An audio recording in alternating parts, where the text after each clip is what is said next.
FOTL. Whew, whew, whew, whew.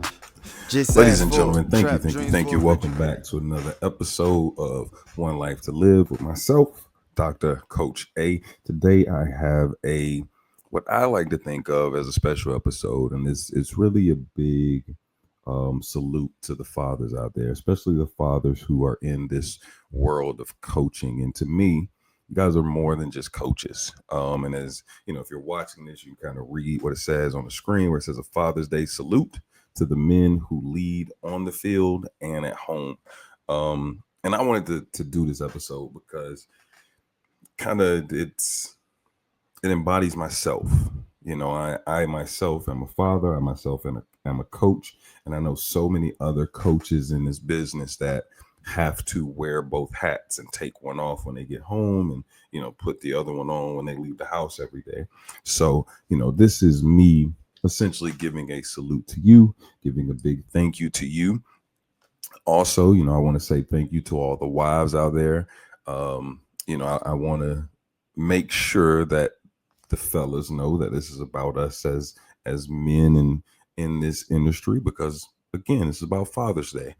But we wouldn't essentially be where we are and be able to do a lot of the things we do if we did not have great and strong support systems at home. So for myself, I'd like to say thank you to my wife, as well as my mother, and as well as the other relatives that I have around me who allow me to do the things that I am able to do with regards to me coaching. If you don't know where to find me, again, you can find me on X or Twitter. You can find me on Instagram at One Life to Live or Dr. Coach A. So again, it's getting into this episode, and for me, it's what makes a coaching father, right? And essentially, a coaching father is anybody that's in this seat of coaching. And I know there are women that are coaching as well, and I don't want to, neglect you all. But essentially, what makes a coaching father, right? It's those coaches that sit in that seat and accept the role of being a leader, being a mentor, and leaving a legacy and doing so much more than just showing up and teaching X's and O's to these kids. Because again, it's about more than just the X's and O's. We've got to teach kids, and a lot of times a lot more than just how to play these games that we're coaching, right? And when I say we've got to teach them, a lot of the times it comes up to we're our leadership has to be at a certain point so that kids understand how to lead. They also have to understand the different manners of which leadership looks like. So our kids have to be able to see these things, right? And it's up to us as coaches to be able to show them that. Along with our leadership, we're leaving legacies. And when I say legacies, it's not just the wins and losses, right? I have always been a guy that I've taught my young men that, look, I get it. You're going to date, right? You're going to find the cute girl and you're going to go after her, and you're going to want to be with her. But if she's a young lady that buys into this dream that you're trying to achieve, and she fully supports you, and she doesn't do anything to distract you or become, essentially a distraction while you're trying to achieve this, then that's a young lady you better hold on to and take care of, right? And so in leaving that little jewel behind for the young men I coach, I'd like to think it's a very useful and helpful piece of information. But I also tell the young ladies that I've coached in the past that, hey, if that young man ain't treating you right, and the same thing with the guys, if that young lady ain't treating you right, you better move on. Um, and again, it's about leaving some knowledge and some wisdom behind. I've got a kid that I've been mentoring, looking out for, helping with a lot of different things over the last, I don't know, 7 years now, maybe more. And he called me the other day, and we were having a conversation about how he now understands how important grades are. And he is in college now, and he's been a kid that never really put forth the effort to study, just naturally smart.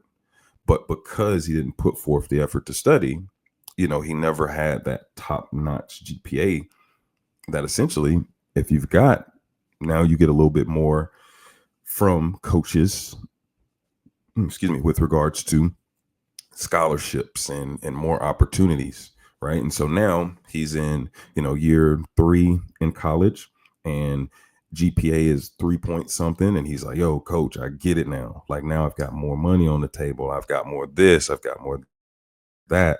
I understand now the investment of the time into doing those things, and it's allowed me to, focus on this.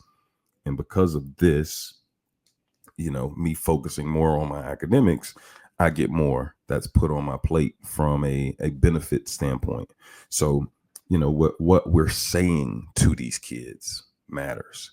For us as men, for me as a black male, I know there are a lot of situations where young black males don't get to necessarily have certain conversations with somebody that's been through what they're going through, or seen some of the things they've seen, or could put them in contact with somebody who has also gone through similar situations that they've gone through. And it makes a huge difference, and we talk about the time that we all put in this. I don't think there's many people that are doing this for the money. I know I've had some coaches that have sat in the in 5 cents. Plus, it's not about that investment. And the Bible says that you have to pay tithes, right?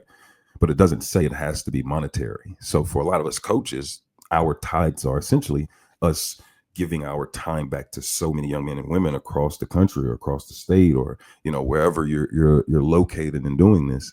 And because of that, there are so many people that you're touching, and it's a great ministry, a great piece to be a part of, and a great thing to have that kind of influence on people. If I could say that, yes, it is an influence. um Also, your presence versus presence. And when I say presence versus presence, it's like you physically being there and being attentive, right? Versus just giving gifts.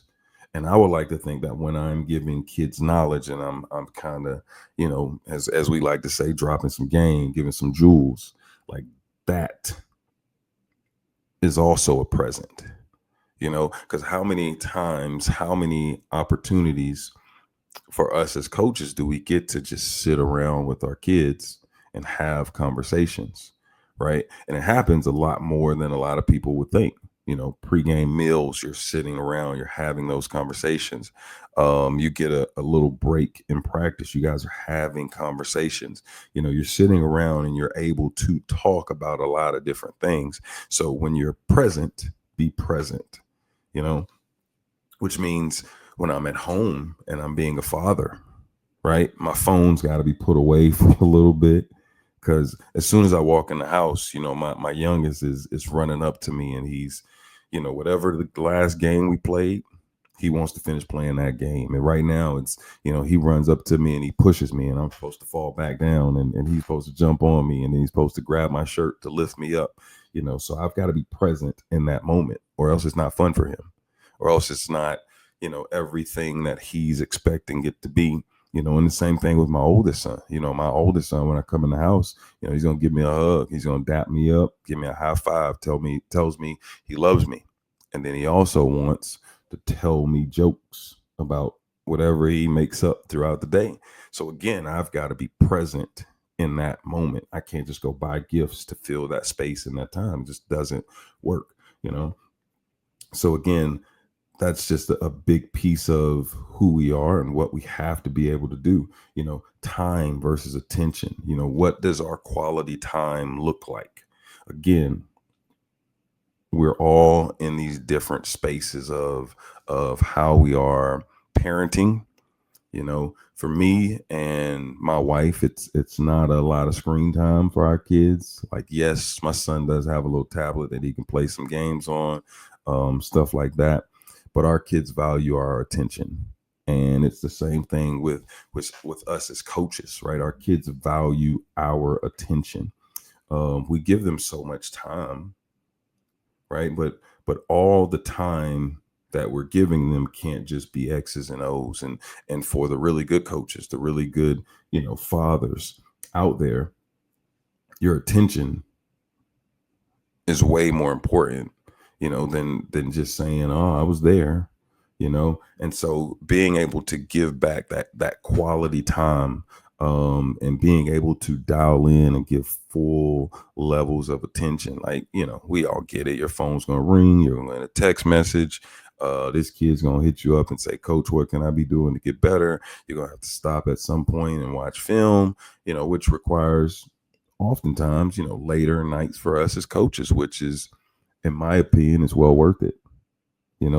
If I know my kids have a bedtime of 7:30, 8 o'clock, 8:30, 9 o'clock, whatever time you're putting your kids to bed, and once I get them down, my wife deserves some attention from me as well, right? So she gets some time, she gets some attention, and then after that, now I could dive into 30 minutes, 45 minutes, an hour of, all right, I got to get back into this film, right? I got to get back into prepping things and making sure we're good for a Thursday night or a Friday night, or if you're a basketball coach, a Tuesday, a Friday, and a Saturday, in some weeks. So it's all about, again, you finding that time, for yourself, and setting some sort of a plan or schedule to just make things work. But remembering, whoever it is that's at home, that's freeing you up and allowing you to be able to go out and coach, they require some of that time and that attention as well. So we can't, neglect them. It's super important that we have that sort of a balance in what we do. And if we don't, then we're kind of, as I said, neglecting a role. And the ego of a coach, the ego of a player, is to be great, right? Like I don't want to lose. I don't want to let anybody down. If I'm spending too much time here, then I'm not spending enough time here. If I'm doing too much of this, then we're not focusing enough on this. So again, finding some sort of a balance for your time and your attention so that everybody is getting what you have to offer to the best that you have to offer when you're in those, roles. A quote that I received and that I read a while ago, it said, "The greatest victories won aren't in stadiums. They're in how our kids see us when no one else is watching." And I thought, dang, that's so true, right? It's not really over, and above anything, right? Because oftentimes, you lose a game. And even when you lose games, you find little pieces that you're like, "Oh, well, that wasn't that bad. We actually, ran this play well. We ran this coverage well. We were able to stop, this." So you still try to find some small victories in that, right? But the big parts of what we do is, as I said a second ago, is we try to lead, and we try to leave these legacies. And for you as a father, the biggest legacy you can leave is the children that you leave, right? Not just the players that you've interacted with and that you've coached, but those little ones that are following behind you and look up to you and think you're Superman or Batman or whoever, the greatest hero is in their eyes. You're bigger than that person to them. And it's up to you to not, in a sense, let them down and ruin that moment for them, right? So how they see you, how my children see me, and this is, on down the road for me thinking about it, because, my kids are 1 and 3, but the way they see me or the way they're going to see me kind of dictates how I make moves right now. Right. I know I don't want to hurt mom in any way, shape, form, or fashion. Right. Even if it's, I accidentally drop a book on her foot. Right. They're going to look at me like the bad guy because I just hurt mommy. So I don't want to do anything that can lead to a negative perception from my children. Even my oldest son, if he sees me get ready to like, I won't even say yell because I don't yell too often. But if he sees me get ready to like raise my voice just a little bit or speak with a certain tone, like he tenses up and you could see like the oh shit look in his face, like uh-oh. But again, that's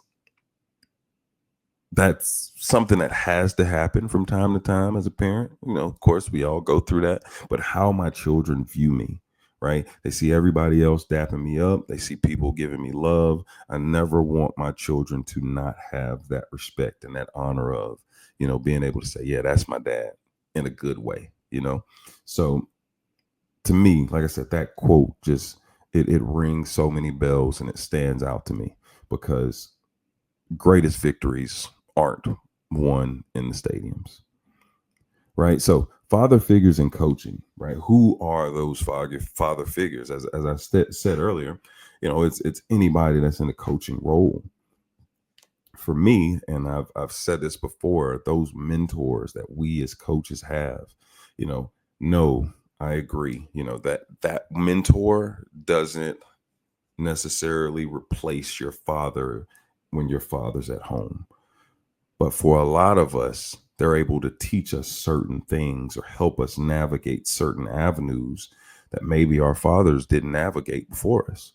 So having those mentors, us being mentors to other people, helps us continue to be in that role and to be father figures in, what we do. Coaches who are father figures to their athletes, it's kind of something that goes unsaid a lot of the time. It's something that doesn't go unnoticed by a lot of coaches. And what I mean by that is there are lots of kids, there are lots of teenagers, there are lots of professional athletes that have had to lean on coaches more than they've had to lean on, their own father figures, or in some case, their own mother. When you look around what football is, what basketball is, what coaching is, tennis, golf, whatever sport you want to name, softball, baseball, there are a number of, young athletes out there who are not being raised by their biological parents, or they are being raised by their biological parents, and mom or dad have to work every night. Mom or dad's on drugs. There's some sort of a circumstance or situation that those kids are going through where, as a coach, you're having to step in and fill those roles. A buddy of mine just passed away, I want to say about 2 weeks ago now. And at his funeral, it was very interesting because I always thought so highly of this guy. Just somebody I looked up to.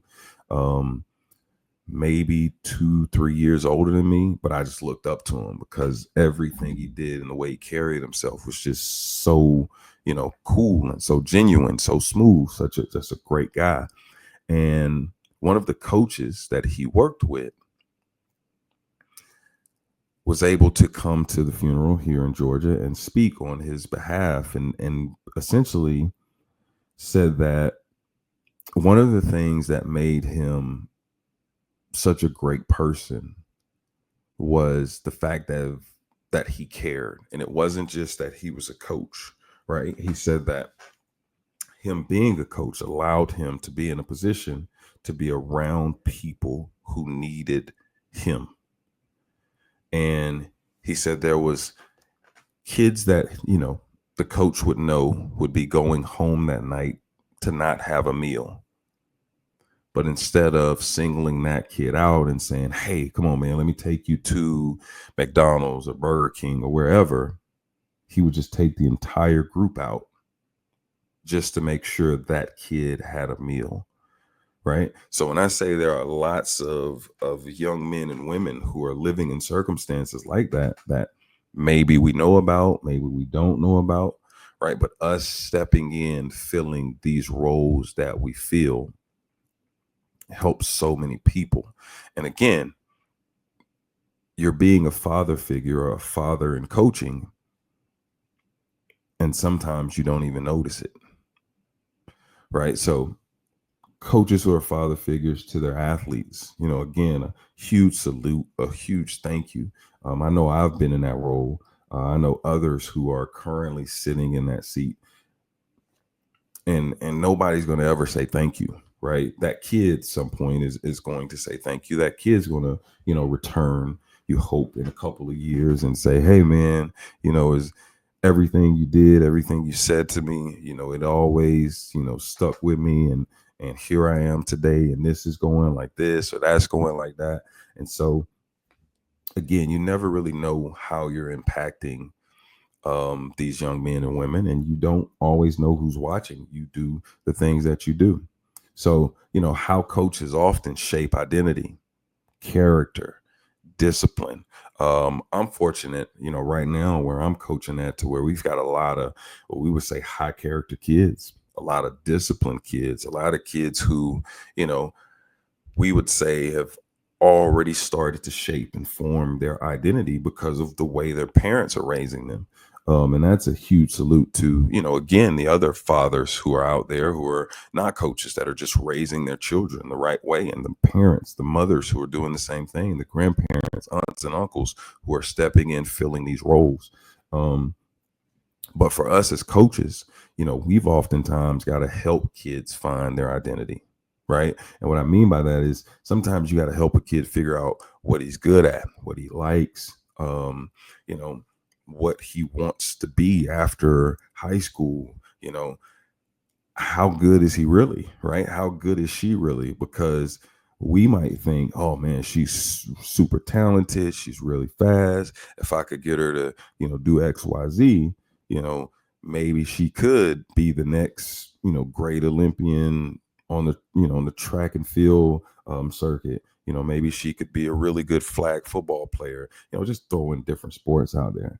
But you got to see it. And a lot of the times, once a kid sees or feels that we believe in them, then they start to believe in themselves, right? And now they start to develop that identity, and now they're a little more confident. And now you start to see their character, come out or develop a little bit more as well.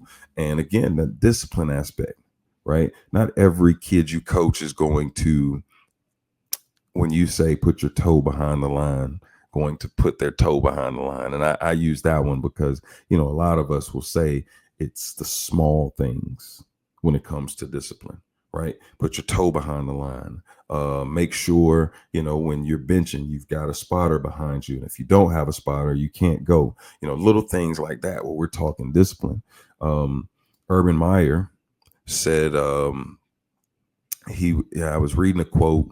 I think it was Urban Meyer. I probably said the wrong coach, but he said, when I would go to high schools to recruit a kid, I like going to the high schools where you walk in the weight room and everybody's got the same color T-shirt, or their school colors on. And when the coach blows the whistle, everybody stops. And when the coach does this and says, everybody put your toe behind the line, everybody's toes behind the line. And you just see the discipline, right? And so we as coaches often instill a lot of that discipline, right? But what that coach was saying was, when I see those kids, I know they can come and get right in my system. But when I see the kid at the other programs where they don't have that, and the coach blows the whistle and there's a group over here that's still talking, there's a group over here where 3 kids are dancing, and you got another group where they're TikToking and doing all the other stuff. He's like, I already know it's going to take that kid, if I really want him, 2 years to get in line. So do I want to put up with 2 years of that BS? Or do I want to go get the other kid that I know is already in line from a discipline standpoint to just come right in and be able to learn how we do things and be disciplined enough to carry it over, right?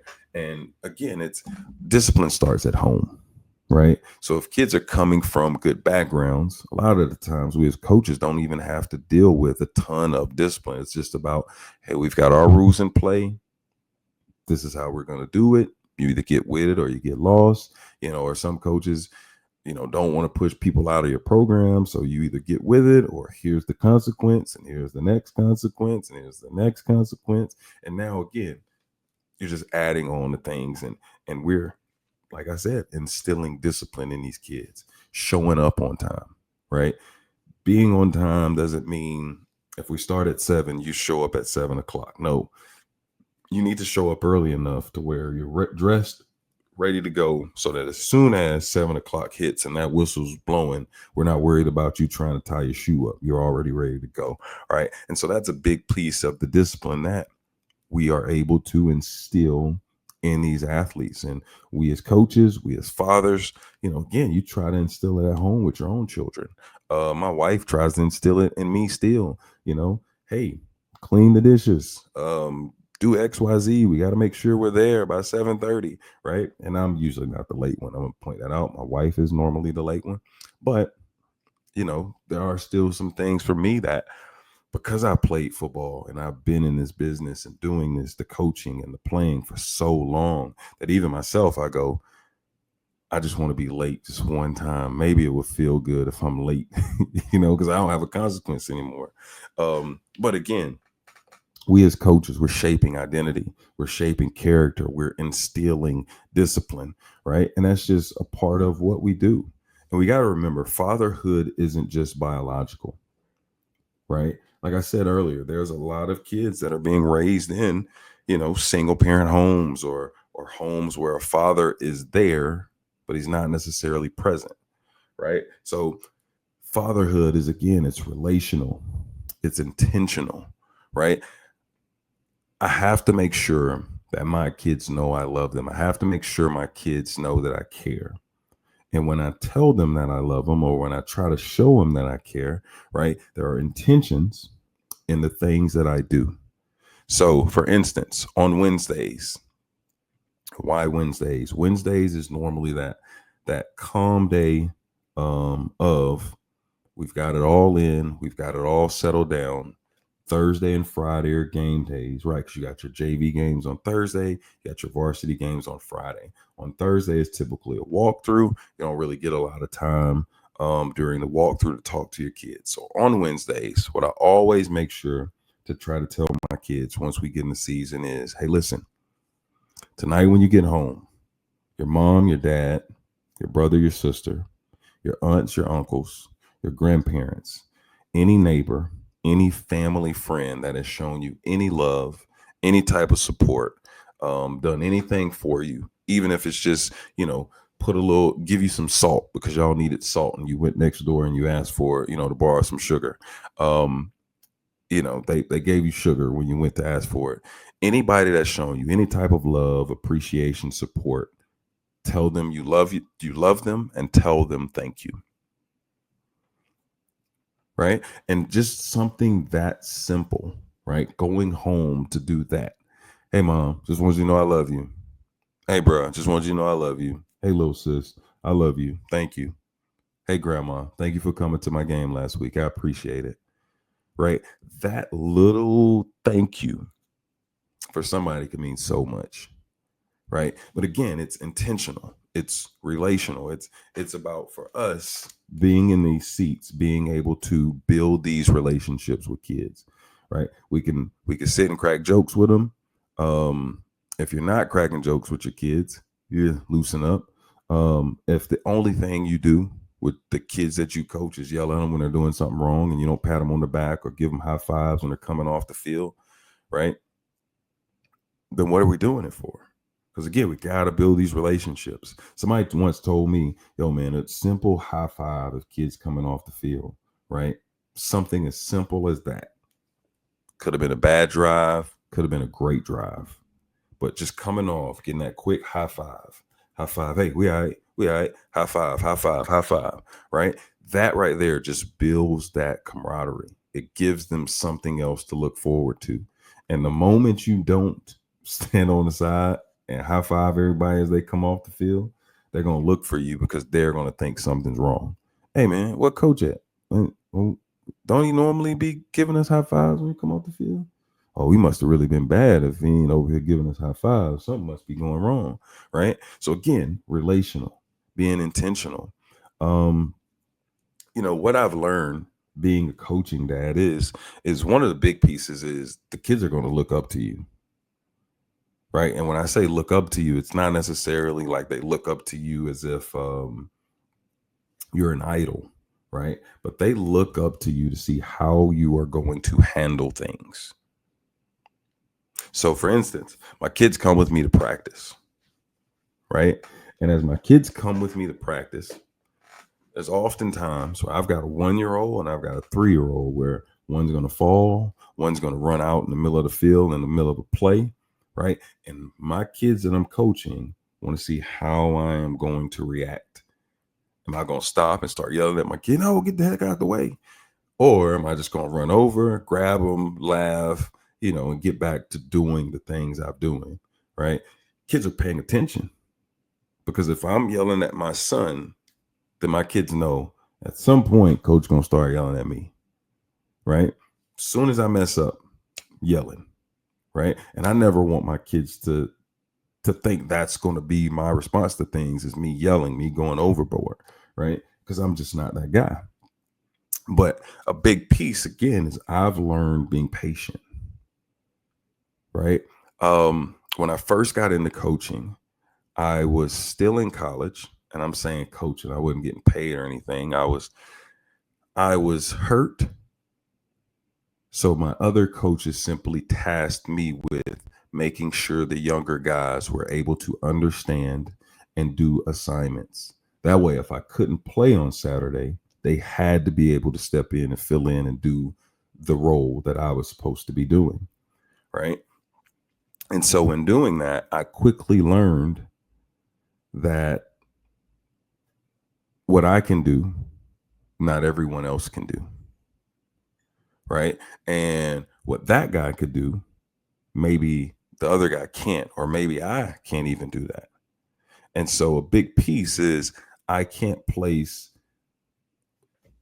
the expectation of people being able to do what I could do on them. Right. So the same thing with my children. I can't place the expectation of, me coaching certain kids and them being able to do certain things. And then in 10 years, my kids should be able to do it too, because they were at practice with those kids watching it happen and this, that, and the third. And no, I can't expect that. Right. So that's a big piece of, me learning, setting expectations. Right. My expectations are realistic for every kid I coach, meaning I expect you to be able to do the things I'm coaching you to do. Right. I'm going to teach you 3 ways to get this done. You pick the best one that works for you, and then we go from there. If you can't meet that expectation, then I got to play somebody else. Right. I've got to be the guy that's big on discipline in my group, meaning if you show up late, here's the consequence. All right. You're not passing classes. Here's the consequence. So I've got to have these expectations. And then my kids have to understand that these are the expectations. And again, it's even across the board with regards to expectations, because my expectations are simply things you can control. So it's the same thing for my children, right? Hey, man, my oldest son, he can finish his dinner and take his plate, put it in the sink. My 1 year old, well, we ain't capable of doing that yet. But again, I'm learning from them just as much as they're learning from me. So discipline, being able to slow down sometimes, right? My oldest son wants to race everywhere we go, right? We could be in the parking lot and he wants to race to the car. Me and mom, just yesterday, actually, driving two different cars home from grandparents' house.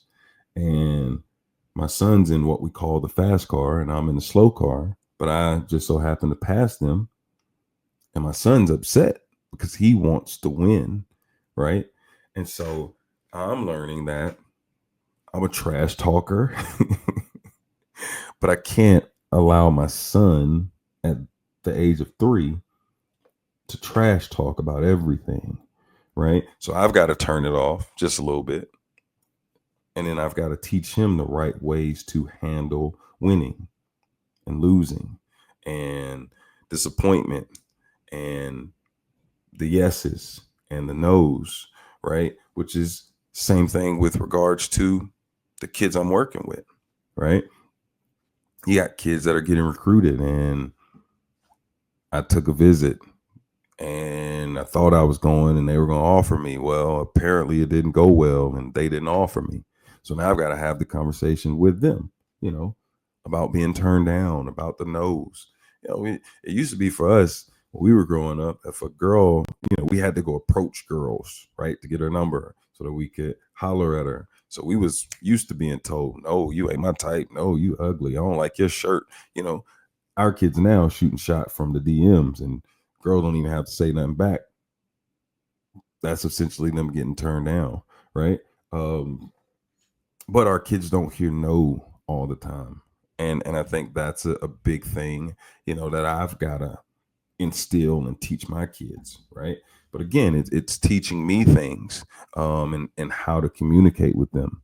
I'm so used to talking to young men and women who are between the ages of 14 to 20, 21, in some cases, right? So having to stop and have a conversation with a 1 year old, or stop and have a conversation with a 3 year old, it's a lot different. Some of the struggles that I have are, again, I am used to having conversations with much older kids. So when my 3 year old starts talking back, and now we gotta, look at each other, and I've gotta stop and bite my tongue because I can't say what I really want to say to him. You know, hey man, go talk to your mom, all right? Because this ain't gonna work right now, right? I can't just do that all the time. I can't just say, hey, look, man, what I just tell you to do? Because if I have to tell you again, I'm just gonna jack you up and you're gonna go to bed for the rest of the day. It's as simple as that, right? But I can't say that, right? But these are the struggles, right? It's the same thing when you're a teacher in the classroom. Kids are gonna talk back, right? It's the same thing with your kids on the football field on a Friday night. Coach, he held to me. You said, if they do this, but you never talked about, that they was going to run this route. Yeah, man, something new, something they threw on film. So being able to, again, deal with the communication aspect of talking to a 1 year old and a 3 year old, those are where my struggles essentially lie right now. I don't have any issues with the discipline part. It's all right, man, go sit over there. I'll come get you in 2 minutes. And now, he's mad, but I can cool down. And now we get back together. And hopefully in that 2 minutes, I've come up with something, to settle this whole debacle that we got going on. But it's super, super important because, you know, I I want my kids to go off and be successful. I want my kids to go off and be good fathers, good husbands, good workers, good leaders. Um, I want that for the kids I coach because, again, I look at them as if they're my little brothers or my sons. So the same thing with my own kids, right? That's the big piece of it is understanding that I am in a seat to where, or a role, as we would say, seat, a role, where I have to be able to communicate effectively to get the things that we want to see later down the road, right? And that, again, it's a struggle for a boss sometimes, to get that stuff done, but it has to be done. One of the big tips that I could say and that I could try to give to anybody, especially in the coaching world. And I learned this at a coaching clinic, listening to a very successful coach speak. And what he said has stayed with me for the entire duration of me doing what I do. And it was simple, and it was having balance, which is what I said earlier, right? Having balance and having a cutoff time. And the story that he told went something like this. He said one night he got home and, normal coach time, getting home 6:30, 7 o'clock, something like that. He said, so he gets home, he walks in, wife's got dinner made. So they go in, they sit down at the table. Wife asked him a question about something he said he was going to do. And he essentially said, yeah, I'll get that done. As soon as dinner was over, he walked in his office and starts watching film. Wife comes in the office, says something about putting the kids to bed. He says, okay, I'll get it, and continues watching film. The very next day, he gets home, same time, thinking everything's normal, walks in the house, sits his keys down. There's a note on the front table when he walks in. And his wife had said, me and the kids are gone until you decide that you can make time for us as well. And when he said this, I'm in the back. And I'm in my early mid-20s. And so I'm hearing this and I'm going, oh, shoot, your wife left you because you don't know when to turn this off. And that's exactly what he went to next. I didn't know when to turn it off. I didn't know that when I came home, my kids needed me at home. My wife needed me at home just as much as my athletes needed me when I was in the building. So he said for him, he had to sit there that night all by himself, cook his own dinner. Wife and kids are away. And he's just there to reflect in his own thoughts and come up with his own plan of how can I fix this? Because I can't lose my wife and I dang sure ain't losing my kids. Right. And so what he said was he became very intentional about every day when I got home, 7 o'clock, boom, my phone is off completely. College coaches calling, other coaches calling me, kids calling, admin calling me. No, 7 o'clock, because this is when I get home. It's all about my wife and kids. Right. And so for him, that helped him get his kids back. Right. He said, along with that, because he was always coaching, he was head coach, always coaching, always at the school. His youngest daughter, I believe it was his youngest daughter, one of his daughters, ended up running track. And so for him, he started coaching track just so he could spend more time with his daughter. I thought, man, that is amazing, right? Scary to think about. I'm about to lose all of this, because I can't prioritize and I can't turn this off, essentially. It's going to cause me to lose everything. And I always told myself, I never want this to happen, right? I never want that to be something that my wife has to deal with, something that my kids have to deal with. Now, yes, I, of course, have my moments where, we're group texts as coaches and we're cracking jokes and we're having fun and, XYZ, and you get lost. And now your wife's sitting there looking at you like, that must be a good conversation because you realize I'm sitting here, right? It happens.